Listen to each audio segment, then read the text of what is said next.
नमस्कार दोस्तों, मैं रण सिंह पवार और आप देख पा रहे हैं पीएमएफओ न्यूज़, डिजिटल न्यूज़ और आज तक न्यूज़। और भी कई चैनल हमारे साथी जो सहयोगी साथी हैं चैनल हैं वो जुड़े हुए हैं इस समय, और ये लाइव कार्यक्रम हम आपको दिखा रहे हैं। इस समय हम मार्बल सिटी हिसार तलवंडी राणा के पास में जो मार्बल सिटी हिसार है वहाँ खड़े हैं, और जो घटनाक्रम हम आपको दिखाने वाले हैं वो एक दलित महिला के साथ में बहुत ही घिनौनी हरकत करते हुए उसको तरह तरह से प्रताड़ित करने का मामला है।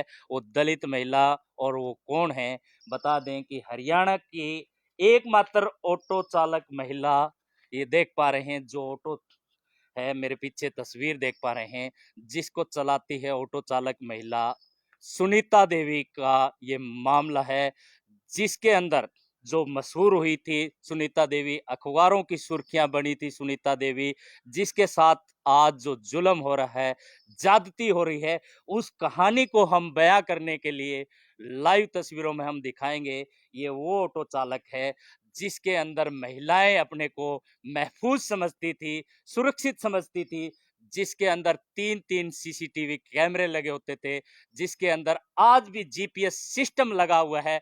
आप इन बातों से भली भांति समझ सकते हैं कि किस तरीके से सुरक्षा प्रदान करते हुए इस ऑटो चालक सुनीता देवी ने इस ऑटो को चलाने की शुरुआत करी।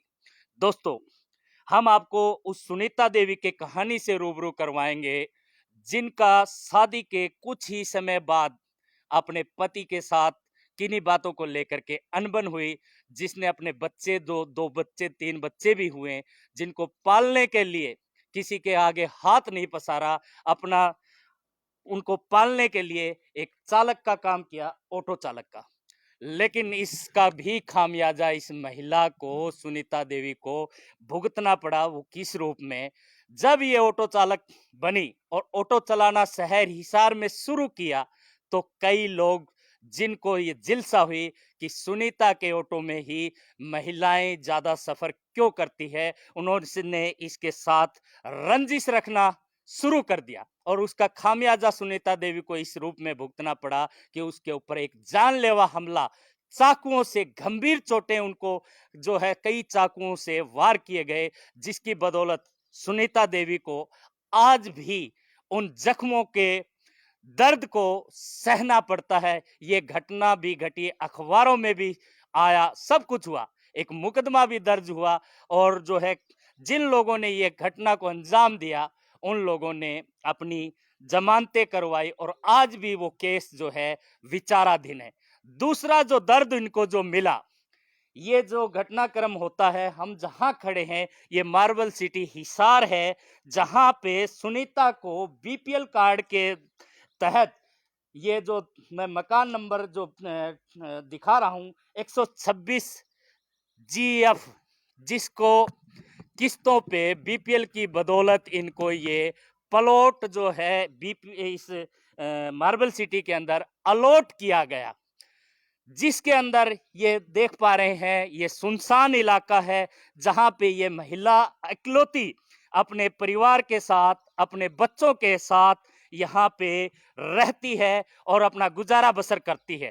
लेकिन दोस्तों, एक घटना घटती है यहाँ पे, इस महिला के साथ क्या घटना घटती है उससे भी हम आपको वाकिफ करवाएंगे, रूबरू करवाएंगे। क्या घटना घटती है? ये महिला अकेले यहाँ पे रहती है। ये समाज की एक विडंबना मानिए कि जो अकेली महिला, कामगर महिला अपने बच्चों का पालन पोषण करती है, उसके कुछ दरिंदे भेड़िए उसको नोचने की कोशिश करते हैं, उसका शोषण करने की कोशिश करते हैं। ऐसी ही घटना सुनीता देवी के साथ घटती है, जो आज हम आपको रूबरू करवाएंगे। उसके बच्चों को, उसकी बेटियों को नोचने का काम करने का जो कार्रवाई की गई, उस बारे में जो बात हमें पता चली कि यहाँ के इस कॉलोनी के, इस मार्बल सिटी के किसी व्यक्ति ने इस महिला के साथ जुल्म किया और इसका शारीरिक शोषण करने की कई बार कोशिश की। न मानने पर तरह तरह की धमकियां दी गई, इसको प्रताड़ना की गई, यहां तक कि इस व्यक्ति ने, जिस व्यक्ति ने ये काम न कर पाया, वो अपने मंसूबों में कामयाब न होने की वजह से आज देख पा रहे हैं बिजली का कनेक्शन तक इस महिला का काट दिया गया है। ये आज आप गर्मी के अंदर मच्छरों के अंदर ये महिला अपने परिवार सहित रहने की यहाँ पे जदोजहद ये महिला कर रही है। हम आपको बता दें, यहाँ तक कि इस महिला ने 6 महीने पहले एक शिकायत उक्त व्यक्ति के खिलाफ दी, जिसके ऊपर पुलिस ने अभी तक कोई संज्ञान न लेते हुए महिला पर ही तरह तरह के मुकदमे व्यक्ति के द्वारा दर्ज करवा दिए गए हैं, जिनको ये महिला जो है अपनी दलीलें दे दे के आज जो है इस हालत में पहुंच चुकी है कि ये कुछ कहने में भी असमर्थ है। हमारे साथ में ये महिला जो खड़ी हैं सुनीता देवी हैं, जो पूरे जुल्मों सितम से गुजर के आज हमारे सामने खड़ी तो हैं, लेकिन इसको चाकुओं से गोदा गया, इसको तरह तरह की प्रताड़ना दी गई, इसका शारीरिक शोषण तक करने की कोशिश की गई, लेकिन फिर भी ये महिला एक लड़ाई लड़ रही है, न्याय की लड़ाई लड़ रही है और इस समाज को, इस देश के संविधान पे विश्वास करते हुए, इस प्रशासन और शासन और सरकार पे विश्वास करते हुए ये महिला 3 से 4 बार इस प्रदेश के मुख्यमंत्री हरियाणा से मिलने का काम किया, लेकिन वहां भी इस महिला की किसी प्रकार की सुनवाई नहीं हुई। तो महिला हमारे साथ खड़ी हैं। बताया ये भी जा रहा है कि क्रॉस केस करने की बदौलत क्रॉस केस इस महिला पे जड़ा गया है, ताकि ये महिला किसी तरीके से उस मामले में जो इनके साथ छेड़छाड़ हुई, इनकी बेटियों के साथ छेड़छाड़ करने की कोशिश की गई, उसमें ये महिला जो है अपनी कानूनी लड़ाई लड़ने से पीछे हट जाए, ये दबाव बनाने के लिए भी तरह तरह की कोशिश की गई। हमारे साथ में सुनीता देवी खड़ी हैं, इनसे बात करेंगे कि किस तरह से जुल्म सितम इन पे जो है आज किए जा रहे हैं। नमस्कार जी। नमस्कार जी। क्या कहना चाहेंगे? पूरा मीडिया जगत जो है आपको दिखा रहा है और पूरा जन पंचायत में आप अपनी बात खुले धड़ाके से रख सकती हैं कि लोग बाग देखें और आपके लिए न्याय की लड़ाई में लोग बाग आपकी मदद करें। मैं सबसे पहले तो धन्यवाद सारी मीडिया का करती हूँ कि मेरा सबने साथ छोड़ दिया। मीडिया आज भी मेरे साथ है। जब भी घटना मेरे साथ में होती है तो मीडिया मेरे साथ रहता है। मीडिया मेरी बहुत मतलब जो भी दिक्कत आती है तो मीडिया मेरे साथ है, इसलिए मैं मीडिया का धन्यवाद करना चाहती हूँ। डीएसपी जितेंद्र सिंह जी ने मुझे हरी झंडी के साथ रवाना किया था।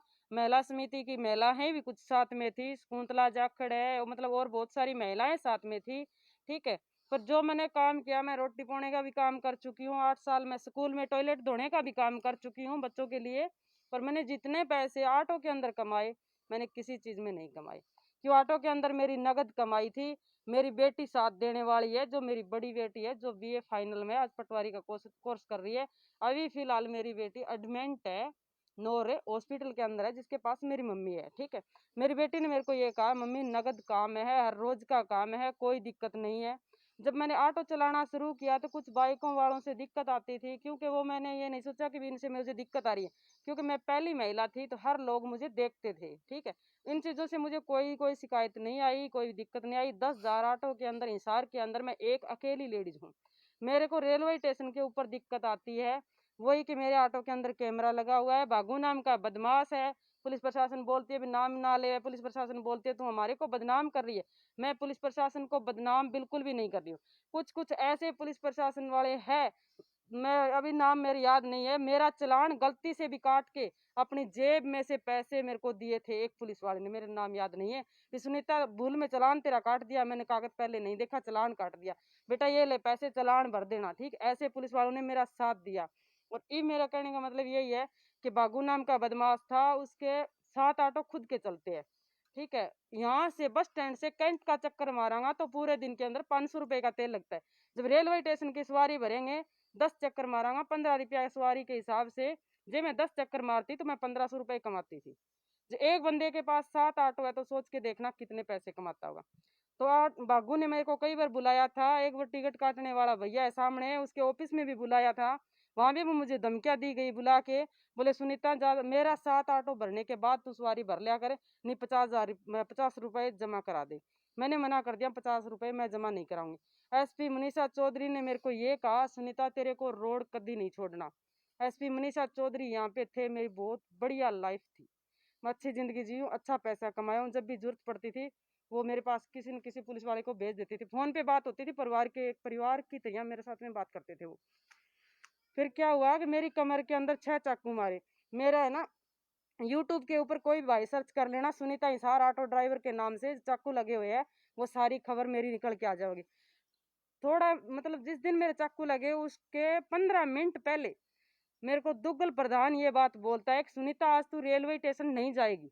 मैं क्यों नहीं जाऊंगी? बोले वहां तेरे को खतरा है, वहां तेरे को चोट लगेगी। फिर मैंने कुछ गलती नहीं कर रखी तो मैं क्यों नहीं जाऊंगी? मैं जरूर जाऊंगी और मतलब जाऊंगी। मैं आज बाजूंगी तो कल फिर मेरे को वहीं जाना। और रूट मेरे को इसीलिए चाहिए था कि वो एक छोटा रूट है, मेरे लिए वो सही था। ठीक है। तो क्या काम करे, मैं वहां पे जाके घुमा के मेरा ऑटो वहां पे खड़ा कर दिया था। खड़ा करने के बाद दो तो परली साइड से आवे, एक किली साइड से आवे। मेरे साथ में जितेंद्र सिंह जी डीएसपी साहब ने मुझे एक मेरा एक्सीडेंट पहले करवाया गया था, उस टाइम मेरे को जितेंद्र सिंह जी डीएसपी साहब ने मेरे सीट की परमिशन दी थी। और जो लड़का मेरे साथ में रहता था उसके आधार कार्ड वगैरह जमा करवा के और मतलब मेरे को साथ में रहने की इजाजत दी थी। एसपी मनीषा चौधरी ने ये बोला कि रोड छोड़ के कभी नहीं जाना चाहिए, कोई भी दिक्कत आए तेरे। मैं रोड छोड़ के कभी नहीं गई। बोले तेरा चोट भी लाग गई ना, तू बराबर बैठी रही, पर कदे रोड छोड़ के तेरे को घर नहीं बैठना है। वो ठीक है मैम। मैंने 5 लेडीजों को भी तैयार किया, 5 लेडीजों को मैंने ट्रेनिंग दी। ऑटो लाइन में लाने की शुरुआत की तो मैडम ने पूछा था एसपी ने कि सुनीता तू रोड पे उनको लेके आ। वो मैडम जी मैं खुद सुरक्षित नहीं हूँ तो मैं दूसरी लेडीज को रोड पे नहीं लेके आऊंगी। मैं नहीं लेके आई उनको। मेरे चाकू लागे, 6 चाकू लागे। वो 2 तो इली साइड आया, एक इली साइड आया। मेरे साथ में वो जो भैया बैठा था वो यहाँ बोला कि मैं शीशे में देखा, मैंने चाय के लिए बोल रही थी, मैं चाय लिया। एकदम से मैंने शीशे में देखा क्योंकि दुग्गल प्रधान है हमारे, जो ऑटो के प्रधान है, उन्होंने मेरे को पहले बस स्टैंड के ऊपर बता दिया था भी तेरे चोट लगने वाली है। तो मैं पहले चौकन्नी तो पहले थी भी, हाँ चोट तो पक्का लगेगी। मैं ऑटो के अंदर बैठी थी तो एक जना इस साइड से आया, 2 इस साइड से आया। एक ने डंडा मारा और 2 ने चाकू मारे, ठीक है, कमर के अंदर। साथ में लड़का था वो तो बेचारा भाग गया। ठीक है। मैं वहां से पुलिस थाने चली गई। ठीक है, पुलिस थाना पास में ही था। जब थोड़ा मेरा मतलब खून निकलने लगा ना तो मेरा एक सांस रुकना बंद हो गया था।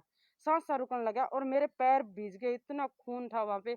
इतने सारे लोग मेरे को देख रहे थे, इतनी बुरी तरह चाकू गदा गद मेरी कमर के अंदर गोदे जा रहे थे। ठीक है। किसी भाई की ये हिम्मत नहीं बनी कि कोई वीडियो भी बना ले या मतलब छुटवा दे। किसी ने नहीं छुटवाया। मेरे को एक वो बैग की चेन लगाता है वो भैया, मेरे को लेके जाता है वहां थाने के अंदर। थाने की गाड़ी आती है, थाने वाले राधे श्याम पुलिस अफसर है, वो मेरे को लेके सिविल हॉस्पिटल पहुंचते हैं। सिविल हॉस्पिटल में पहुंचने के बाद जिस टाइम भी मेरे को मतलब बहुत कम वो खून सा बह रहा था तो कुछ पता नहीं चल रहा था अभी क्या होने लग रहा है क्या नहीं होने लग रहा। थोड़ा दिन 2-3 दिन के बाद मैंने होश आवे तो मेरे बयान कॉपी मैंने देखी, मेरी मम्मी मेरे पास में थी भी, मैंने क्या बयान दिए मैंने देखने हैं। उसके अंदर भागू नाम के बदमाश का नाम कहीं भी नहीं था। ठीक है। इसलिए मैं राधे श्याम से मैंने थोड़ा गुस्सा आया भी, मेरा केस था। मैं बता चुकी हूँ राधे श्याम के बारे में, मैं बार बार राधे श्याम को बोल रही हूँ कि भी आप भागू का नाम क्यों नहीं लिख रहे। उन लड़कों का नाम लिख रहा है राधे श्याम जिन लड़कों ने मेरे चोट मारी, पर जो मेन बंदा था उससे मुझे पहले धमकियां मिली और पहले 1-2 बार मेरे ऑटो के पीछे भागे, चैन चान लेके मेरे बहुत बार पीछे भागे थे वो। ठीक है। तो जब बंदे का मेरे को पता है भी ये बंदा मेरे साथ में ये करवा रहा है और फिर भी पुलिस प्रशासन उसका नाम नहीं ले रही, बोल रहे जो चोट मारे है ना उनका नाम लिख रही है। और फिर बोल रही है अर्जुन नाम का बदमाश है एक, तो ठीक है, जिसने मेरे चोट चाकू मारी है अर्जुन है, चन्ना है और एक तन्ना तन्ना नाम, ऐसा नाम है उस भाई का, मैं नाम नहीं जानती हूँ। वो मेरे साथ में ही ऑटो चलाने वाली है। ठीक है। तो ये बोलते हैं पुलिस प्रशासन ने कि सुनीता वो नशा करते हैं। सोच के देखो, वो नशा करते, 2 मिनट के लिए उन्होंने नशा कर रखा है। जो वो चोट मेरे कहीं और लाग जा, मेरे बच्चों का कोई और धनी है? मेरे बच्चों का तो कोई नहीं है ना। पुलिस ने मेरे को जज्जा दिया कि वो चोट मतलब उन्होंने नशे की हालत में मार दी। पुलिस प्रशासन ये भी बात बोलती है कि आज तेरे चाकू मारे हम उनको अरेस्ट कर लेंगे तो हमारे भी मार देंगे। ये तक की बात मैंने पुलिस ने बोली। ये मेरा गुस्सा यही था पुलिस प्रशासन से कि जो मेरे ऑटो के अंदर, जो मेरा ऑटो का शीशा तोड़ा गया था वो भी कटारिया गुड़गावा। ठीक है। उन्होंने 10,000 रुपए का मेरा ऑटो के अंदर ये कांच जो लगा हुआ है, ये वो भी कटारिया जो गुड़गांव के अंदर है उन्होंने लगवाया था। पुलिस प्रशासन ने मेरा ऑटो भी केस में नहीं लिया। जब आज ये जो कुंडू वाली बात चल रही है इस मैटर में मुझे डीएसपी साहब ने, अशोक डीएसपी साहब ने, अशोक की नाम है शायद, मेरी याद नहीं है क्योंकि मेरे चोट लागने के बाद बहुत सारी कम बात याद रहे मेरे को। तो वहां मेरे को आज बुलाया गया तो जोगीराम खुंडिया मेरे को वहां पे बताता है कि तू पुलिस वालों को ब्लैकमेल कर रही थी। तने राजीनामा कर लिया। मैं सबको बताना चाहती हूँ कि मेरा केस राजेंद्र पूनिया साहब के पास है, कोर्ट में चल रहा है। मैंने राजीनामा किसी से नहीं करा, क्योंकि मैंने राजीनामा करना ही नहीं। हाँ, मेरे पास ऑफर आया था भी सुनीता राजीनामा कर ले, तेरे को इतने पैसे दे देंगे, इतने पैसे दे देंगे, पर मैंने नहीं करा। मैंने क्यों नहीं किया कि रेलवे स्टेशन के ऊपर हर एक महिला आती है, हर एक महिला के साथ कुछ भी बुरा हो सकता है ना। आज मैं राजीनामा कर लूँ, ऐसा कुछ कर लूँ, घर बैठ जाऊं, तो उन महिलाओं का क्या होगा। चलो सुनीता जी, ये बात तो आपकी हुई कि आपके साथ में जो चाकू मारा गया, आपको जी बिजनेस को लेकर के जी जो लोगों ने रंजिश निकाली। जी अभी जो मामला फिलहाल आपके जुल्म की जो दास्ता बता रहे जी थे आप, उसके बारे में बताएं कि आपके साथ में इस मार्बल सिटी के अंदर जो मकान आपने लिया हुआ है, यहाँ पे किस तरीके से आपके साथ में शोषण करने की कोशिश की गई, किस तरीके से आपने जो है जी। बात मार्बल बता। सिटी का जो ये मकान मिला, बीपीएल फ्लैट मेरे को मिला था, बहुत खुशी हुई कि मेरे को बीपीएल फ्लैट मिला है। मैं बहुत खुश हुई मोदी सरकार से कि मुझे सरकार ने एक छत दी है। 12-13 साल से वैसे ही किराए पर भटकने लग रही हूँ, कि सरकार ने मेरे को एक छत तो दी है। ठीक है, यहाँ आने के बाद थोड़ा दिन होया, माना 15-20 दिन होया, पवन नाम का आदमी यहाँ पे रात के टाइम में 8 बजे से घूम रहा था। 2-3 बंदे उसके साथ में थे। उसने मेरे को एक डरावनी वीडियो दिखाई, लाइट मारी घर में, तो हम बाहर आए चारों निकल के, एक डरावनी वीडियो दिखाई भी हमारे घरों में कोई मुल्ला घुस गया, ये है वो है। उस टाइम हम अकेले रहते थे, कोई भी बंदा यहाँ पे नहीं था। उसने फिर मेरे को ये बोला, सुनीता मैं तुम्हारी कुछ हेल्प करना चाहता हूँ। सर मैं तो भी मतलब हेल्प करोगे तो आप पैसे पैसे लोगे मीटर के, मेरा तो ऑटो घर पे खड़ा है, खुद के चोट लगी हुई है, मैं पैसे नहीं दे पाऊंगी। बोला नहीं पैसे नहीं देने, वैसे सबकी हेल्प करते हैं, कोई दिक्कत नहीं। 150 बंदों को तो खाना खिला रहा हूँ, ये बात उसने उस टाइम कही मेरे को। ठीक है, उसने मेरे यहाँ मना करने के बाद मैं खुश नहीं थी, क्योंकि मैं खुश यही नहीं थी कि मेरा बच्चियों का साथ है। मैं कम विश्वास करती हूँ, मैं किसी विश्वास नहीं करती हूँ।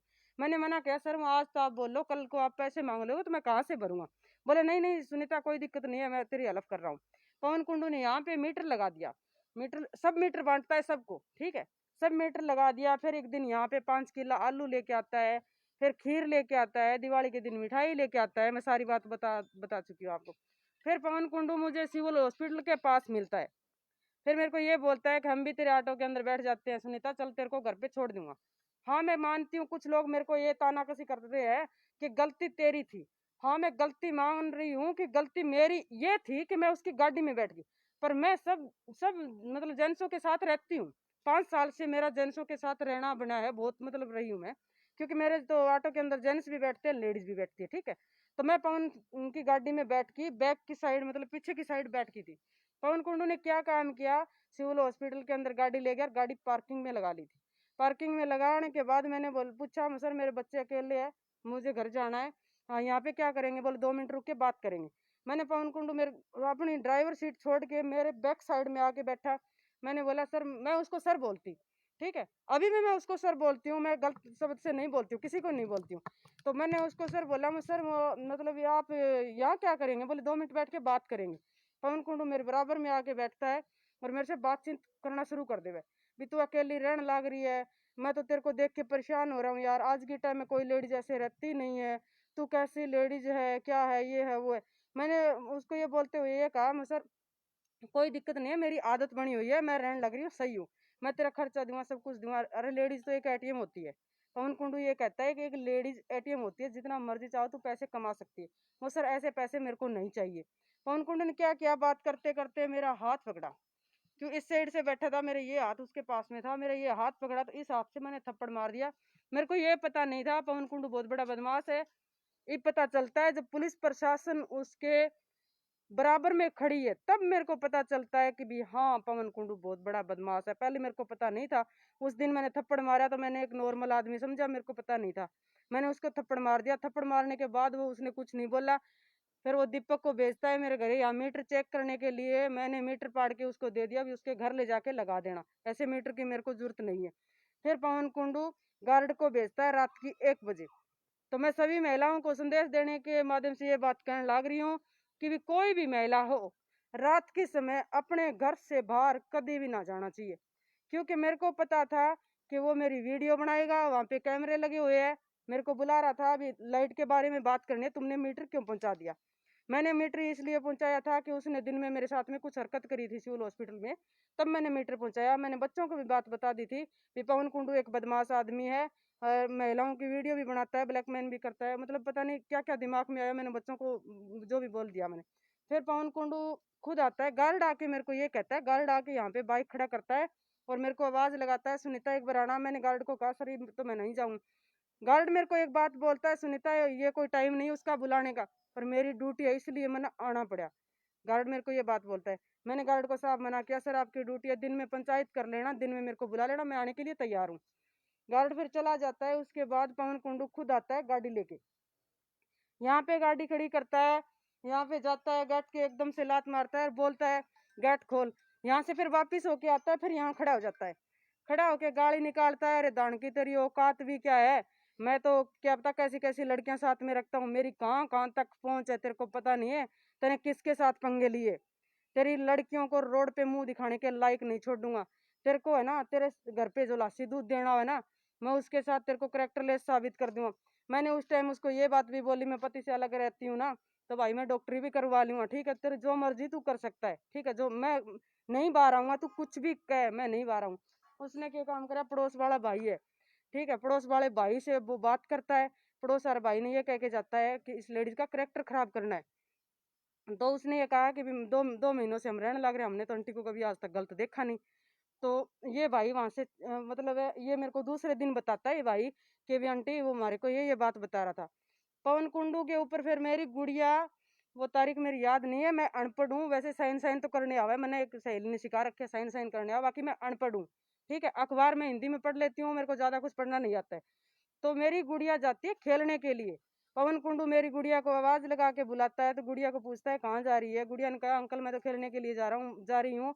बोला मैं तेरे को अंकल दिखाई दे रहा हूँ क्या। आप खुद ऑफिस में बैठ जाता है और गुड़िया पास में खड़ी होती है, उसको बैठने के लिए बोलता है और बहुत ही गलत गलत शब्द बोलता है। पवन कुंडू एक मेरे बारे में मेरी गुड़िया को इतनी घटिया बात बोलता है, उस बात से मेरी गुड़िया बहुत ज्यादा चिढ़ती है। और तो वो गुड़िया को बोलता है टाइम दे दो, ये कर दो वो कर दो, तो वो बहुत छोटी बच्ची है कि वो 15 साल की उम्र है, ये बात तो वो जानती नहीं है, पर मेरे से उसने शेयर करी थी ये बातें।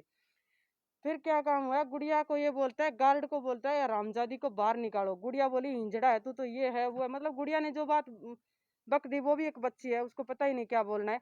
गुड़िया की और पवन कुंडू की लड़ाई हुई थी। पवन कुंडू हर जगह सीडी पेश करता है, उसके वहां पे कैमरे लगे हुए हैं। मेरी बेटी के साथ में जो घटना गेट के ऊपर हुई, इसके बारे में कोई सीडी उसने क्यों नहीं जमा करवाई, वो भी तो जमा करवानी चाहिए, पर नहीं करवाई। जब मैंने एप्लीकेशन पवन कुंडू के खिलाफ कटवाने के लिए मैं थाने में जाऊं, 15 दिन तक मैं बैठ बैठ के अकेली वहां पे रो रोगे, मतलब मैं रोया यहाँ करया करती। हमारी मतलब एप्लीकेशन क्यों कौन लगाने लग रहे, पुलिस वाले हमारे को टाइम क्यों दे रहे। पर पुलिस वाले टाइम क्यों दे रहे थे, क्योंकि पुलिस प्रशासन है ना, पवन कुंडू को मौका दे रही थी कि वो मेरे खिलाफ कोई न कोई साजिश रच सके। उसने साजिश रची मेरे खिलाफ कि सुनीता ने मेरे ऊपर फायरिंग करवा दी। 2-4 दिन पहले, पता नहीं मेरे को कै दिन पहले, मेरी दरखास्त कटी और उसके बाद फिर पवन कुंडू ने मेरे ऊपर क्रॉसिंग केस बनवा दिया। क्रॉसिंग केस किसका लगवाया कि जिनके खेत में हम यहाँ आने के बाद में कणक कणक काटने का काम किया था, उनने जिनके साथ हम काम कुम करते थे ना खेत में, उन्हीं के लड़के को मेरे साथ में क्रॉसिंग केस में फंसा दिया, ठीक है। इब के काम करा, पिछली साइड है जो बैकग्राउंड है, बैकग्राउंड के अंदर पवन क्या काम करता है, सूर्य नगर की 2 लड़की और 2 लड़कों को लेके आता है। ऊपर का कमरा था या नीचे का, ये तो मेरे को पता नहीं है, पर पुलिस का फोन आता है सदर थाने में से, भी सुनीता आजा तेरे नाम एक एफआईआर कटी हुई है। मैं थाने में जाती हूँ, मैंने जाके पूछा सर एफआईआर किस चीज की है। बोले कि ये लिखा हुआ है कि तू लड़का लड़कियों को सुविधा दे रही है, यहाँ पे तू ऐसे ऐसे काम करवा रही है। मैंने कहा कि भी मेरे गुड़िया जो उम्र 20 साल है और बीए फाइनल के अंदर है, पटवारी का कोर्स करिए, मेरे घर में 2 बेटियां हैं, क्या मैं किसी और की बेटी को गलत शिक्षा दे सकती हूँ। मैं कभी सोचती भी नहीं हूँ किसी बच्चे का करेक्टर खराब हो या किसी की बेटी की जिंदगी खराब हो, मैं ऐसा कुछ भी नहीं सोचती हूँ। पर मैंने मेरी माँ से कहा भी इसी तरह मेरा नाम दरखास्त कट रही है, मेरी माँ ने मेरे को बताया था कि हाँ वहाँ पे कुछ बंदे इकट्ठे हुए थे, शायद यही मामला था। मैं ये कहूँ वहां पे मैं जाके खड़ी हो जाती ना, तो पवन क्या काम करता, मेरी सेल्फी लेता और पुलिस प्रशासन को बोलता था ये सबूत रहे सुनीता खड़ी। आगे जाके गली के अंदर जाके आगे से जाके डोरी चोरी होती है और लाइट उसके अंदर है। पवन कुंडू ने मेरे नाम एप्लीकेशन कटा रखे कि सुनीता यहाँ से डोरी चुरा के लेगी। यहाँ पे प्लांट बना हुआ है, थोड़ा सा साइड में जाके सीवर का वो प्लांट पता नहीं क्या बोलते हैं, वो बना हुआ है। उसके अंदर कुछ मोटरें हैं, बताओ, बड़ी बड़ी मोटरें हैं। पवन कुंडू ने क्या इंजाम लगाया कि सुनीता ने यहाँ से मोटर चोरी करी। मैंने जाके था, मैंने तो एक एप्लीकेशन कटवाई, पवन कुंडू ने मेरे खिलाफ इतनी एप्लीकेशन कटवाई। एक मिनट सुनो दोस्तों, जुल्म की हद होती है। पन्हा देखिएगा, क्या जुल्म इस औरत के ऊपर व्यक्ति ने शारीरिक शोषण करने की इच्छा से कर रहा है। देखा कि इसके साथ छेड़छाड़ की गई, गाड़ी में बिठाया जाता है, छेड़छाड़ की जाती है। महिला की सहन शक्ति देखिए कि किसी तरह से मामला सुलझ जाए, किसी तरह की शिकायत वगैरह नहीं करती है। लेकिन जब मामला बिगड़ जाता है तब बेटियों के ऊपर भी गलत निगाह व्यक्ति रखने लग जाता है। तो मजबूरी में शिकायत जब महिला करती है तो उस महिला की शिकायत पे कोई कार्रवाई पुलिस प्रशासन के द्वारा नहीं की जाती है। दूसरा, क्रॉस केस बनवाने के लिए, महिला को तमाम तरह से प्रताड़ित करने के लिए तरह तरह के इल्जाम महिला पे लगाए जाते हैं। बिजली चोरी के मामले लगाए जाते हैं, यहां तक कि ऐसे घिनौने आरोप लगाए जाते हैं कि सुनीता देवी किसी लड़का लड़की को गलत कार्य के लिए पनाह देती है। ये शर्म की बात होती है दोस्तों। तरह तरह की चोरियों के इल्जाम इस महिला पे लगाए जाते हैं, लेकिन पुलिस प्रशासन इस महिला को न्याय दिलाने की बदौलत इसी महिला पे तरह तरह के केस दायर किए जाते हैं, जो केस अभी भी चल रहे होंगे, जिसमें इसको तरह तरह से जांच में बुलाया जाता है। क्यों? क्योंकि यहां दबंगई काम कर रही है। दबंग व्यक्ति होने की वजह से इस निर्बल, इस दलित महिला को प्रताड़ित करने का काम किया जा रहा है। इस महिला के साथ अन्याय किया जा रहा है ताकि ये महिला झुक जाए किसी तरीके से। न झुकी तो इसको तरह तरह से झुकाने के प्रयास किए जा रहे हैं, षड्यंत्र इस महिला के साथ किए जा रहे हैं। यहां तक कि इस महिला के खिलाफ एक नोटिस यहां जो मार्बल सिटी हिसार है उस पे चिपका दिया जाता है। ये मार्बल सिटी हिसार के ऊपर एक नोटिस ये लगाया जाता है जिसकी फोटोकॉपी ये है। Notice marble city sector 1 Talwandi Rana जिला हिसार के मुख्य गेट के सभी सुरक्षा गार्डों को आदेश दिया जाता है कि सुनीता निवासी BPL flat number 126 GF marble city Hisar का मार्बल सिटी को रिहायशी कॉलोनी के अंदर प्रवेश पूर्णतः निषेध। क्यों भाई? ये महिला महिला नहीं है, ये महिला इस देश की नागरिक नहीं है। इस महिला को यहां इस मार्बल सिटी में बीपीएल कार्ड धारक के नाम से एक फ्लैट क्यों नहीं अलॉट किया गया है? क्यों रोका जा रहा है? तरह तरह के जुल्म ढाए जा रहे हैं इस महिला के ऊपर, तरह तरह की षड्यंत्र इस महिला के साथ किए जा रहे हैं ताकि इस महिला को शोषण किया जा सके, एक उपभोग की वस्तु बनाया जा सके। ये दबंगों के साथ यहां तक भी सीमित नहीं है, जवान जवान बेटियों के ऊपर भी इनकी करतूतें जो सामने आई है, गलत निगाहें सामने आई है। ये मीडिया के माध्यम से, इस चैनलों के माध्यम से आज हम जन पंचायत के माध्यम से जनता तक ये बात लेकर के आ रहे हैं ताकि इस महिला के साथ न्याय हो सके। जिन लोगों ने भी ये घिनौनी हरकत की है उनके खिलाफ कानूनी कार्रवाई की जा सके। ये तमाम बातें हमने सुनी, ऐसी ऐसी बातें हमारे सामने आई हैं जिसको हम मीडिया में बता नहीं सकते, सुना नहीं सकते, लेकिन ये बहुत ही घिनौना मामला सामने है जिस पे प्रशासन को, इस सरकार को, हरियाणा सरकार को चेतना चाहिए और इसकी कड़ी निंदा हम करते हैं। दूसरा, न्यायिक जांच इसकी बड़े लेवल पे होनी चाहिए पूरे मामले की। जब से इसके ऊपर महिला पे जुल्म होने शुरू हुए हैं तब से लेकर आज तक जितनी घटनाएं घटी है उस पूरे मामले की जांच होनी चाहिए। यही मांग हम सरकार से, हरियाणा सरकार से, केंद्र सरकार से और यहाँ प्रशासन है, जिला प्रशासन से ये मांग करते हैं कि जल्द से जल्द इस पे जांच कमेटी बिठाई जानी चाहिए और इसका मामले का पूरा दूध का दूध, पानी का पानी होना चाहिए। इसी रिपोर्ट के साथ और भी बात करेंगे, क्या कहना चाहती हैं? एक शिमला देवी और है, अभी मतलब मेरा केस उसने कैंसिलेशन में डाल दिया था, पर एक शिमला देवी ऊपर रहती है। एक आंटी, पवन कुंडू ने क्या काम किया कि उस आंटी को ब्लैकमेल करना शुरू हुआ। ठीक है, उनका नाम है शिमला देवी, यहाँ +1 पारिक में काम करती है, सफाई कर्मचारी का काम करती है। +1 पारिक में जाता है और उसकी गलती मेरे सुनने में यही आई है, भी क्या मैं क्या मेरे को पता नहीं है। उसकी गलती ये है कि वो मेन गेट से टिप रही थी। ठीक है, उसको ये बोला गया कि तुम्हारे नीची जाति वालों को ये रास्ता नहीं है, क्योंकि तुम्हारे को तो जुगलान से जो कच्चा रास्ता है उस रास्ते से आना पड़ेगा। मतलब जाति सूचक गाड़ियां निकालनी तो उसकी आम बात है। ठीक है, वो भी मेरी जाति से है, चमार, दानका, चूड़ा, वाल्मीकि, इन जाति को मैं यहाँ से नहीं गुजरने दूंगा। उसके पास वो गन्ना वो जूस होता है ना, जूस निकालने वाला वो टोका सा वो था, उसकी आवाज भी ज्यादा हो रही थी। बोले कि हम इससे तो और ही ज्यादा परेशान वो उसने कच्चे रास्ते से सामान लेके आई थी, तो उसने है ना उस चीज से रंजिश कर ली और यहाँ से निकला दिया। यहाँ जो काम करती थी, सफाई का काम करती थी, वहां से भी निकला दिया। यहाँ वो बंदा यहाँ क्यों गया सप्लाइस वन पार्क में, मैं बताती हूँ इस चीज का राज। उसको ये लगा कि शिमला देवी रात के समय उसके पवन कुंडू के पास जाएगी, उसका पैर पकड़ेगी कि भी हमारे को कहीं तो जान दे। इब काल में है ना कणक कणक काटने के खातिर मतलब यहाँ सोचती रही भी हमारे को कोई खेत में ले जाएगा, कौन ले जाएगा, क्योंकि आसपास के लोग भी डरने लग गया। मेरे से भी लोग डर रहे हैं। जो लुगाइयां मेरे राम रूमी करे करती, जो भाई मेरे साथ में बात करते थे ना, मेरे इस चीज का मेरे ऊपर इतना असर है, कोई मेरे से बात भी नहीं करता। मैं एक ऑटो ड्राइवर हूँ, मेरी एक पहचान है। मैं काम करती थी, सभी दुनिया मेरे मतलब मेरे से नमस्ते करके टपया करती। मेरे साथ में कोई भी बात नहीं करना चाहता, सब लोग डरते हैं, मेरे नाम से डरने लगे।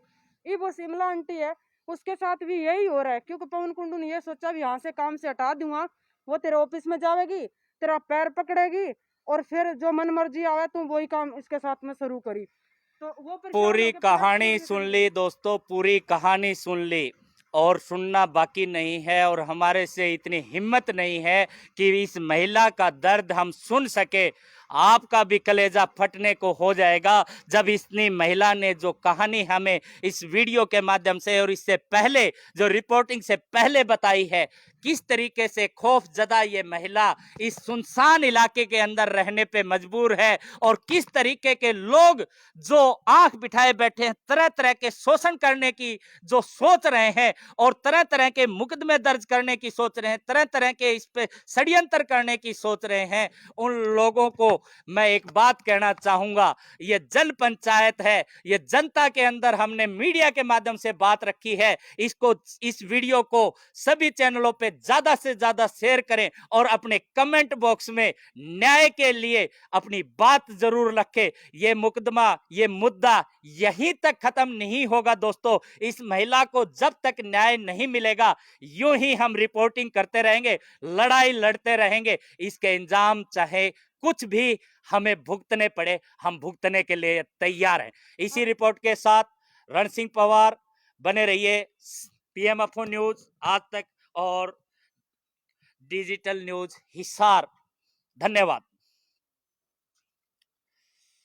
एक तो सर बहुत ज्यादा ठीक हो गया, नहीं पहले यहाँ पे खिचड़ा मारी करते मैं थे। बताऊं सुनीता, जी कल चैनल आए हैं, जी आज आए हैं, जी आज वाली रिपोर्टिंग हमने की है। इसके बाद में जो भीम आर्मी आई है और भी तरह तरह के, ये जितने भी साथी हैं आपका परिवार है, हाँ समझे सर मेरी ठीक बात। है।